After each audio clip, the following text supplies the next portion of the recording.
One common food in your kitchen has been linked to cancer risk in multiple scientific studies. Processed meat consumption is linked to a higher risk of colorectal cancer.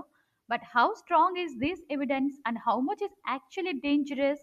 Let's look at what the science really says. And the surprising part is some countries with the highest processed meat consumption also show higher colorectal cancer risk. Some studies estimate that just 50 grams of processed meat daily, about one hot dog, may increase colorectal cancer risk. Hi all, I'm Dr. Priya Ravi, PhD. Welcome to the Cancer Prevention series, where we explore what scientific research actually says about everyday foods and long-term health. To not to miss these interesting topics, subscribe to the channel and follow the Cancer Prevention series. So today we are looking at what scientific research and global health organizations say about meat consumption and long-term health. But here's the real question. Is all meat the same? Or are some types of meat riskier than others? So, first, we need to understand something very basic. What exactly is the difference between red meat and processed meat? And why do scientists study these two types of meat separately? Red meat generally includes meats like beef, pork, lamb, and mutton. Processed meat is different. These are meats that have been preserved by smoking, curing, salting, or adding chemical preservatives.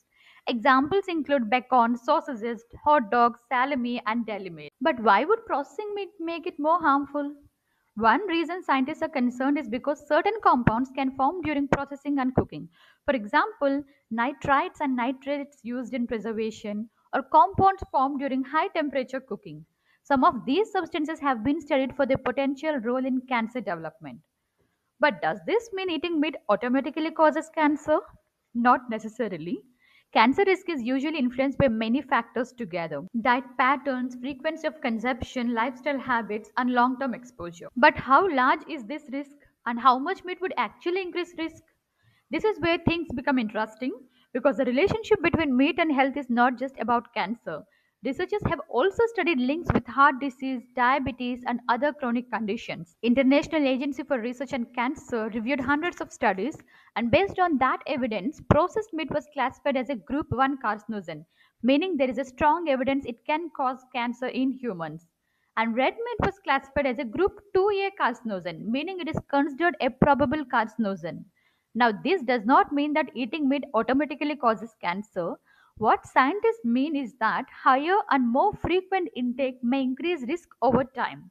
For example, some researchers have estimated that each additional 50 grams of processed meat per day may increase colorectal cancer risk by about 18 to 23%. Because of this, experts suggest keeping red meat consumption below about 500 grams cooked per week and minimizing processed meat intake as much as possible. Again, this is about long term dietary patterns, not a single meal. Here's something interesting. Many people think only smoking causes cancer. But did you know that some everyday foods may also increase risk if eaten too frequently? That's why scientists started studying meat consumption decades ago. But how exactly could meat influence cancer risk inside the body? So, why might meat increase risk in the body? Scientists believe several biological mechanisms may be involved: processing, cooking methods, and compounds naturally present in meat. One reason is something called heme iron, which is abundant in red meat. Heme iron can promote oxidative stress in the gut, which may damage cells and DNA. Another factor is nitrates and nitrites, often used in processed meats. Inside the digestive system, these compounds can form nitrosamines, chemicals known to damage DNA. And then there is how meat is cooked. When meat is cooked at very high temperatures like grilling, barbecuing, or pan frying until charred, compounds called heterocyclic amines and polycyclic aromatic hydrocarbons can form. These compounds have been shown in experimental studies to damage DNA and may contribute to cancer development. So the risk may come from multiple pathways. By the way, stay with me till the end. I'll also share simple cooking methods that can actually reduce harmful compounds in meat. But cancer is actually not the only concern here.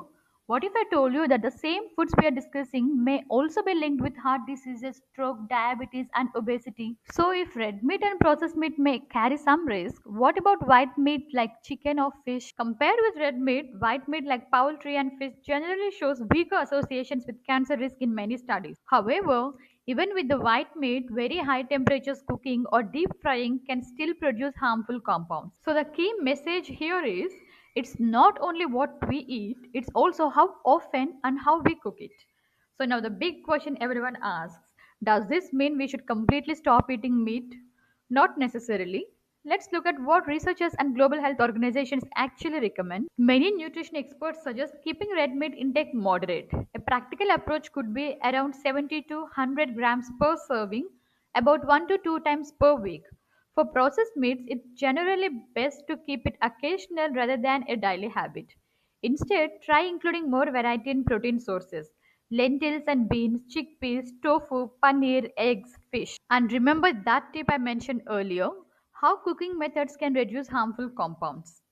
The way we cook meat can also make a difference. To reduce harmful compounds, avoid charring or burning meat. Avoid prolonged high heat grilling. Try pressure cooking, baking, steaming, or slow cooking.